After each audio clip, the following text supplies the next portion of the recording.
नमस्कार दोस्तों, सभी व्यूअर्स को मैं आपके अपने इस यूट्यूब चैनल पे मैं सभी का स्वागत करता हूँ।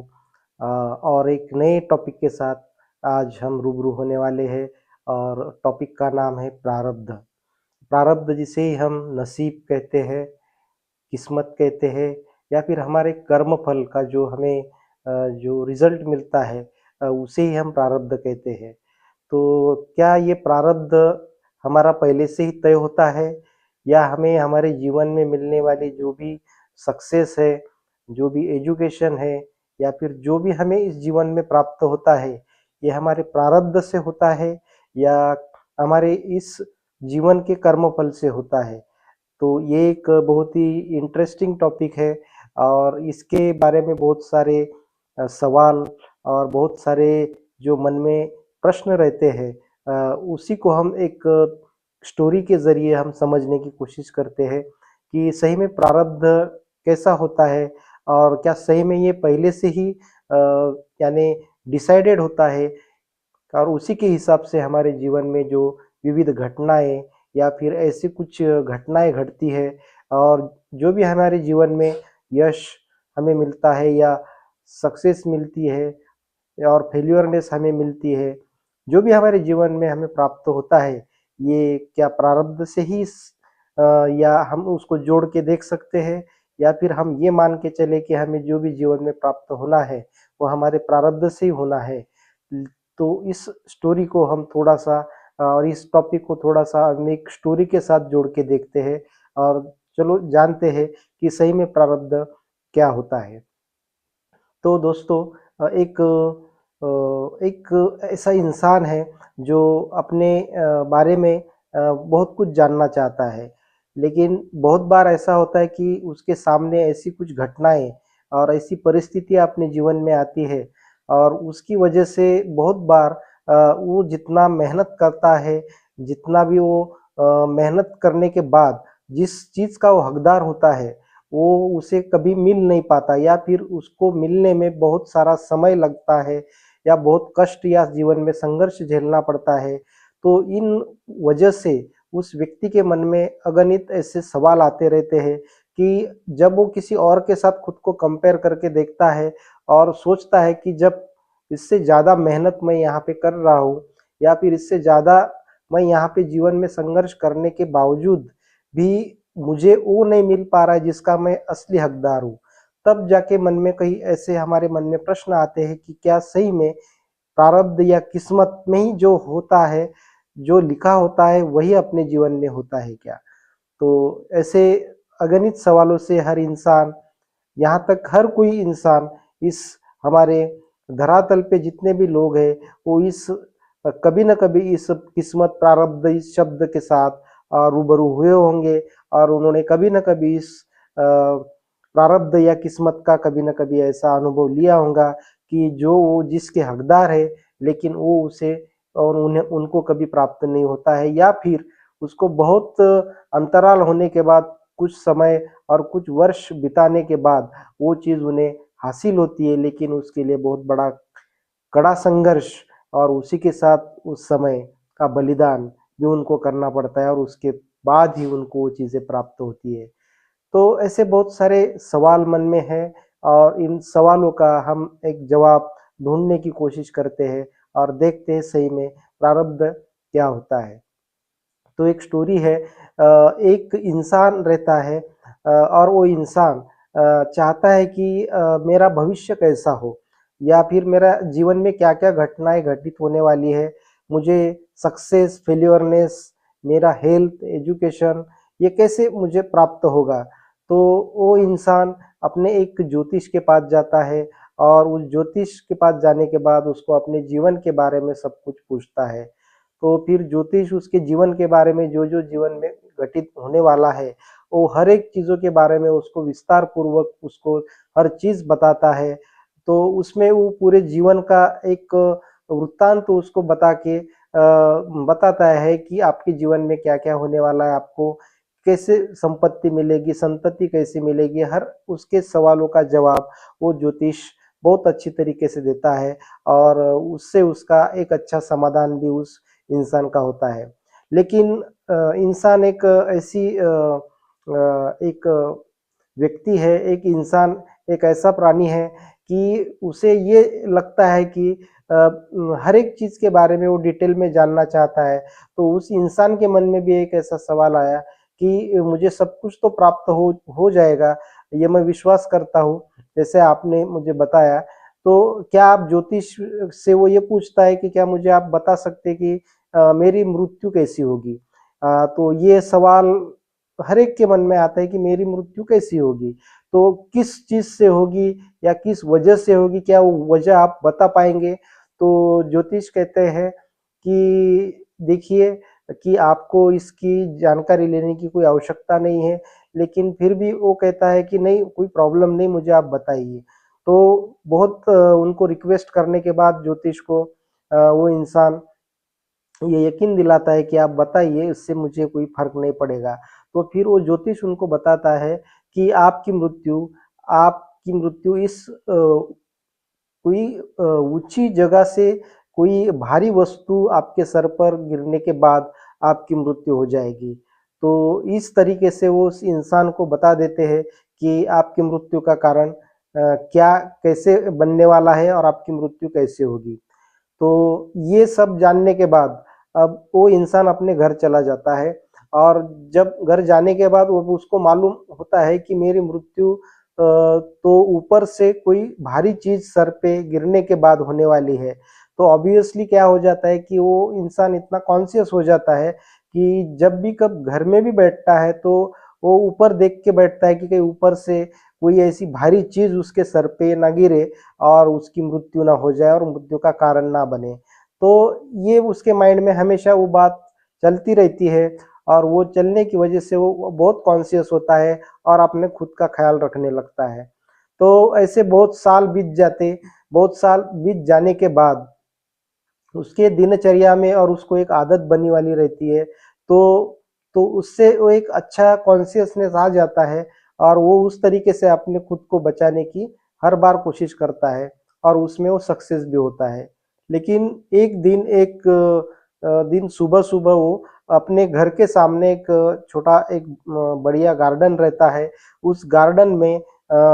नाश्ता चाय करते हुए वो वहाँ पे एक पेपर पढ़ते हुए वहाँ पे अपने गार्डन में बैठता है। तो अब गार्डन में डेफ़िनेटली कोई ऐसी तो कोई चीज़ वहाँ पे है नहीं कि खुले आसमान में जब बैठता है, तो कोई वजह ही नहीं कि वहाँ पे कोई ऐसी भारी चीज़ वहाँ से उसके सर पे ऊपर गिरे और उसका कोई मृत्यु का कारण बने। ऐसा वहाँ पे कुछ पेड़ या कोई ऐसे कोई चीज़ वहाँ पे नहीं रहती है और जो भी रहती है पेड़-पौधे वो दूर-दूर रहते हैं और ऐसा कोई वहाँ पे ऐसा सिचुएशन ही नहीं रहता है कि वहाँ पे ऐसा कोई घटना उसके साथ घटित हो और उसके मृत्यु का कारण बने। लेकिन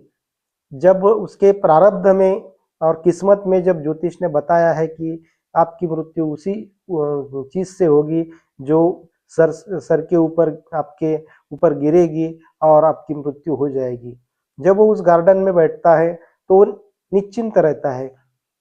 और वो पेपर पढ़ते हुए वहाँ पे बहुत देर तक बैठा हुआ रहता है। लेकिन उसी वक़्त एक घटना घटित होती है और आसमान में एक जो गरुड़ पक्षी है जो गरुड़ पक्षी अपने पैरों में एक कछुआ जो बहुत बड़ा कछुआ है उसको पकड़ के वो हवा में से ऊपर से जाता है और उस वक़्त क्या होता है कि जहाँ पे ये व्यक्ति बैठा है बस एग्ज़ैक्टली उसी के ऊपर वो गरुड़ पक्षी वहाँ पे आता है और उसके पकड़ से वो जो कछुआ है, वो छूट जाता है और वो छूटने के बाद वो सीधा उसके सर पे आके गिरता है और आपको मालूम है कि कछुआ बहुत ही ऐसा कठिन रहता है, उसका जो आउटर सरफेस जो रहता है, वो कठिन रहता है और इतने ऊपर से वो तेज़ी से जब नीचे गिरता है उसके सर के ऊपर और उसकी वजह से वो सर के ऊपर गिरने के बाद उस व्यक्ति की वहीं पे डेथ हो जाती है। तो जैसे ज्योतिष ने बताया था, वैसा घटनाक्रम वहाँ पे घटित हुआ और उस व्यक्ति का मृत्यु जो बताया था कि कोई भी ऊपर से भारी चीज़ सर के ऊपर गिरने के बाद आपकी मृत्यु होगी और एग्ज़ैक्टली उस व्यक्ति के साथ वैसा ही हुआ, वैसी परिस्थिति और वैसी घटना और वहाँ पे घटित हुई, और उसने जो ज्योतिष ने जो कथन किया था उसका भविष्य, वो 100% सच हुआ। अब हम ये इस पर से ये जान सकते हैं और ये समझ सकते हैं कि जब एखादे व्यक्ति के जीवन में जो उसके प्रारब्ध में जो चीज लिखी है वो डेफिनेटली होनी ही होनी है। तो उसके लिए जो हमारे उस वक्त की जो परिस्थितियां है और जो ऐसी घटनाएं है, सिचुएशंस वहाँ पे ऐसे निर्माण हो जाती है, और उस चीज और वही वो जो घटनाएं हैं उसी के साथ घटित होती है, या फिर उसको हम ऐसा कहते हैं कभी कभार कि ये उसके साथ कोइंसिडेंस हुआ होगा। ऐसी तो परिस्थितियां वहाँ पे निर्माण होती है, और उसी को हम प्रारब्ध कहते हैं। अब ये हमारे चीजें हाथ में नहीं है, ये सब चीजें प्रकृति के हाथ में है। किसके जीवन में उसको कितना यश मिलने वाला है, मतलब सक्सेस मिलने वाली है, कितना फेल्यूरनेस उसके लाइफ में आने वाला है, उसके जीवन में कितना लाइफ है, उसके पास कितनी संपत्ति होने वाली है, ये सब पहले से ही प्रकृति ने, या फिर जिसको हम किस्मत कहते हैं, वो किस्मत ने तय किए वाला रहता। किस व्यक्ति को उसको एजुकेशन कितना मिलना है, कौन से फील्ड में मिलना है, या फिर उसको कितनी संपत्ति होनी है, या फिर उसकी संपत्ति कैसे निकलने वाली है, वो कितना पैसा कमाएगा, धन संपत्ति कमाएगा, ये सब डिसाइडेड रहता है। और वो उसी के हिसाब से वैसी घटनाएं उसके जीवन में और ऐसी परिस्थितियां उसके जीवन में घटित होती है, और वो हिसाब से उसको वो जीवन में हर चीज प्राप्त होती है, चाहे सुख हो या दुख हो, या सक्सेस हो या फेल्यूरनेस हो, हर चीज जो है वो तय रहती है। उतना ही हमें मिलता है जितना हमें हमारे प्रारब्ध में, हमारे किस्मत में लिखा होता है। तो क्या हम ये समझ सकते हैं कि हमें कुछ कार्य करना ही नहीं चाहिए? इसका मतलब ऐसा नहीं होता है। इसका मतलब ये है कि हमारे जो निहित कर्म है वो तो हमें 100% करना ही करना है, लेकिन वो करने के बाद भी कुछ परिस्थितियां हमारे सामने ऐसी आती है कि उन परिस्थितियों को हम बदल नहीं सकते, उस परिस्थितियों को हम चेंज नहीं कर सकते, किसी भी तरीके से हम उसको बदल नहीं सकते, और उस वक्त हमारे सामने जो कर्म है वो हमें करना ही करना पड़ता है। फिर आपके वो मन लायक हो या ना हो, फिर भी आपको वो कर्म करना ही है। और फिर वो कर्म करने के बाद जो आपको उसका फल मिलना है, वो आपको जो प्रकृति ने तय किया है, आपके प्रारब्ध ने या किस्मत ने आपका जो तय किया है वो आपको मिलना ही है। ऐसा इसका मतलब ये कतई नहीं कि आपको कुछ भी कर्म करना नहीं है, लेकिन जिस कर्म का फल हमें मिलता है वो तो, अगर अच्छा कर्म करोगे तो उसका अच्छा ही फल मिलेगा, इसमें कोई शक नहीं है, इसमें कोई दो राह नहीं है। लेकिन जब कभी कभार हम अच्छे कर्म करने के बावजूद भी हम ये नहीं बोल सकते कि हमारे कर्म का फल हमें सही मिलेगा या अच्छा ही मिलेगा। कभी कभार अच्छे कर्म करने के बाद भी अगर बुरा रिजल्ट मिलता है, तो इसके लिए हम क्या कहेंगे? तब हम कहते हैं कि शायद मेरे किस्मत में ही ये लिखा था। तो जहाँ पे इंसान की जब सोचने और समझने की जो क्षमता है खत्म हो जाती है, और उसको ये समझ में नहीं आता कि ये मैं अच्छा करने के बाद भी बुरा क्यों हुआ, और इसके पीछे का क्या वजह हो सकती है, तो जब उसके सवालों के जवाब उसको नहीं मिल पाते, तो डेफिनेटली वो ये कहता है कि मेरे किस्मत में ये चीज होगी, इसीलिए मेरे साथ ये घटित हुआ। लेकिन वैसा तो एग्जैक्टली है ही, लेकिन जब किस्मत ने वो चीज आपको देने के लिए उसका रिजल्ट अच्छा या बुरा तय किया है, तो वैसी घटनाएं और परिस्थिति आपके सामने आएगी, और बस उस वक्त आपको उतना ही करना पड़ता है जो आपके इसमें अंडर में है, और वो है आपका कर्म। फिर आपको आप चाहे या ना चाहे आपको कर्म करना है। भगवत गीता में भगवान श्री कृष्ण ने भी यही कहा है कि अर्जुन को जब उन्होंने गीता का उपदेश किया था, तब अर्जुन को उन्होंने एक बात बताई थी कि हे अर्जुन, आपके हाथ में खाली कर्म करना इतना ही लिखा है, उस कर्म का फल कब देना है, कैसे देना है, ये सब मेरे हाथ में है, यानी भगवान और ईश्वर के हाथ में है। मनुष्य का इतना ही कर्तव्य होता है कि वो अपना जो कर्म है वो प्रामाणिकता से करे, 100% करे, और प्रामाणिकता के साथ करे। लेकिन उसका कर्म फल के ऊपर कोई अधिकार नहीं रहता। उसको उसको पूरा कर्मफल का देने का जो भी अधिकार है वो ईश्वर के पास है, और ईश्वर आपके कर्मों के हिसाब से आपको फल देता है। और बहुत इसके साथ, कर्म फल के साथ, जो आपके इस जीवन में आप जो कर्म कर रहे हैं उसके तो फल आपको मिलेगी ही, लेकिन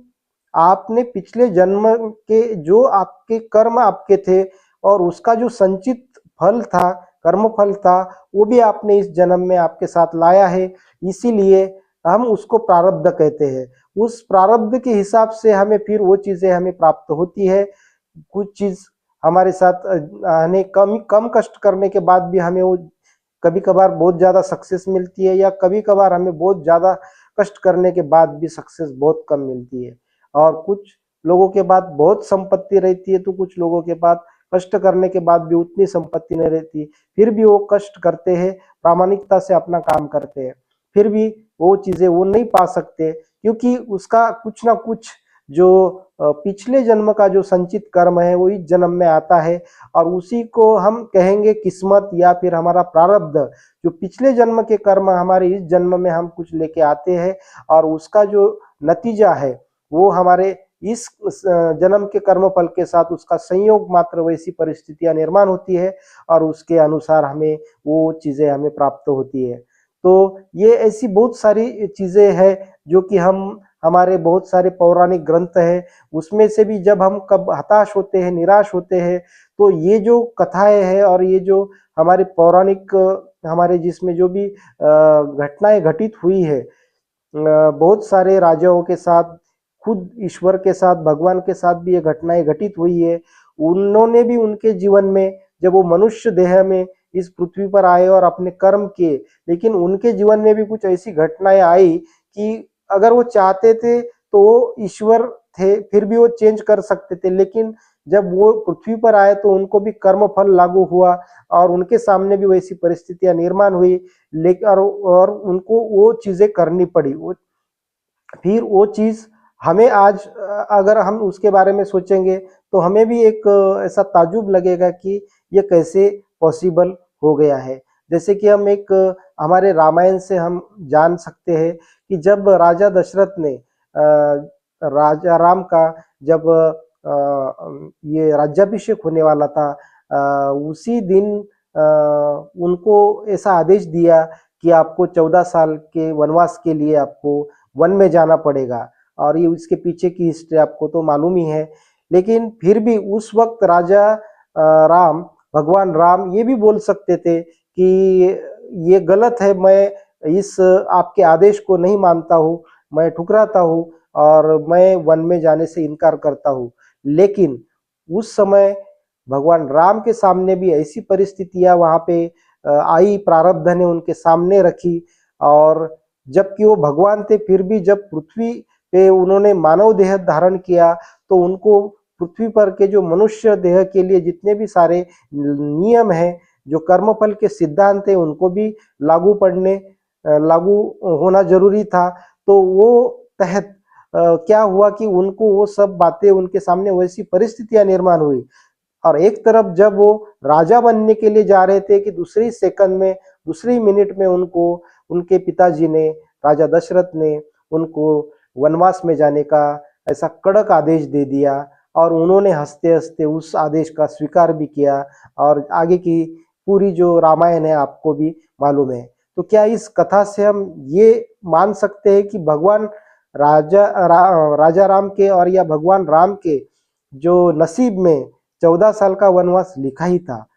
क्या वो उसको टाल सकते थे? नहीं, उन्होंने वो टालने की कोशिश भी नहीं की, और वो नहीं टाल सके, और उनको भी ये नियम लागू पड़ा। और अगर हम ये कहते हैं कि नहीं हम इसको टाल सकते थे, तो फिर भगवान भी इस चीज को नहीं टाल पाए। इसी को तो हम प्रारब्ध कहते हैं, और इसी को हम किस्मत और हमारा नसीब कहते हैं। तो इसका कोई इस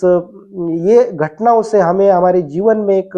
एक मोटिवेशन मिलता है, एक नई ऊर्जा मिलती है। जब हमारे जीवन में भी कुछ ऐसी घटनाएं, ऐसी स्थितियां हमारे सामने जब बनती है, तो हमें इन प्रेरक जो घटनाएं भगवान, ईश्वर जो भी है इनके साथ भी हुई है, तो इससे हमें एक मोटिवेशन मिलता है, और हम हमारे जीवन में संभल जाते हैं और अपना जीवन जीने की कोशिश करते हैं। वैसे ही दूसरी जो एक कथा है भगवान श्री कृष्ण के बारे में, आप सभी जानते हैं कि उनका जन्म भी एक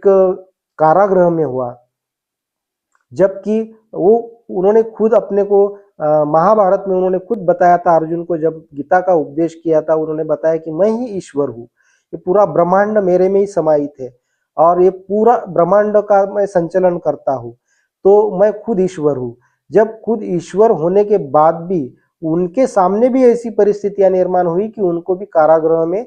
जन्म लेना पड़ा। क्या कोई चाहता है कि कोई कारागृह में जन्म ले? कोई भी नहीं चाहेगा, कोई इंसान नहीं चाहेगा। वो तो खुद भगवान थे। फिर भी ऐसी परिस्थितियां उनके सामने आई, उनके किस्मत में ऐसा लिखा होगा कि आपका जन्म कारागृह में होगा। तो इसी को तो प्रारब्ध कहते हैं। ये ईश्वर,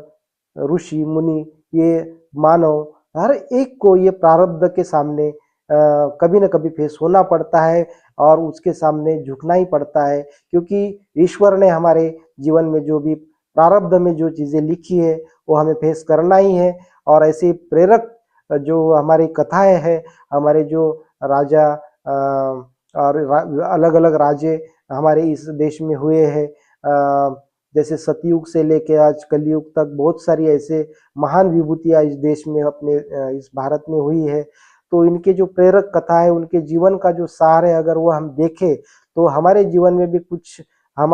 न चाहते हुए भी ऐसी अनचाही घटनाएं हमारे जीवन में घटती है, तो इससे हमें मोटिवेशन मिलता है, ऊर्जा मिलती है और जो जीने का एक नया तरीका मिलता है। और इससे हम हमारे प्रारब्ध के साथ हम लड़ सकते हैं और हमारे प्रारब्ध के साथ लड़ते हुए हम एक कोशिश करेंगे कि हम फिर आगे हमारे जीवन में एक अच्छा सा ऐसा मोड़ आए और हम वो सब चीजें प्राप्त कर सके ईश्वर के कृपा से और उनके सुमिरन से। और हमारे प्रारब्ध को हम कुछ हद तक बदलने की कोशिश करेंगे, ये एक अलग विषय होगा। वो तो एक योगी जब एक एक अच्छा योगी अगर वो कोई व्यक्ति बनता है अपने जीवन में, तो ईश्वर को उसके प्रारब्ध की कुछ मात्रा और कई हद तक उनको उनका प्रारब्ध भी चेंज करना पड़ता है। वो भक्ति में भी इतनी शक्ति होती है, लेकिन ये आम इंसान की बात नहीं है। इसके लिए बहुत सारी आध्यात्मिक प्रगति और एक अच्छी लेवल तक आपके इसमें योग आपको करना पड़ता है और उसके बाद आप प्रारब्ध को भी आप बदल सकते हैं। लेकिन ये एक अलग विषय होगा, अलग टॉपिक होगा। कभी हो सके तो हम उसके ऊपर भी एक ऐसा वीडियो बनाएंगे। लेकिन जहां तक आज का विषय है प्रारब्ध, किस्मत, नसीब, डेफिनेटली ये होता है। और ये होने की वजह से कि पूरा का पूरा जो इंसान है इस किस्मत के और इसके सामने कभी कभी नहीं, हर बार या कभी कभी जो भी हम बोलेंगे उसके सामने हमें झुकना ही पड़ता है। लेकिन ऐसे कुछ कथाओं के माध्यम से और हमारे बहुत सारे जो हमारे सामने जो पौराणिक कथाएं हैं, जो घटित हुए वाली है सत्य कथाएं हैं, उनको हम सामने रख के हमारे जीवन को बेहतर बना सकते हैं। तो दोस्तों, बस यही रुकते हैं इस टॉपिक को लेके। अगर आपको ये वीडियो सही में अच्छा लगा होगा तो डेफिनेटली शेयर कीजिए और चैनल को सब्सक्राइब कीजिए और देखते रहिए। और अगले वीडियो में मिलेंगे एक नए टॉपिक के साथ। तब तक के लिए नमस्कार।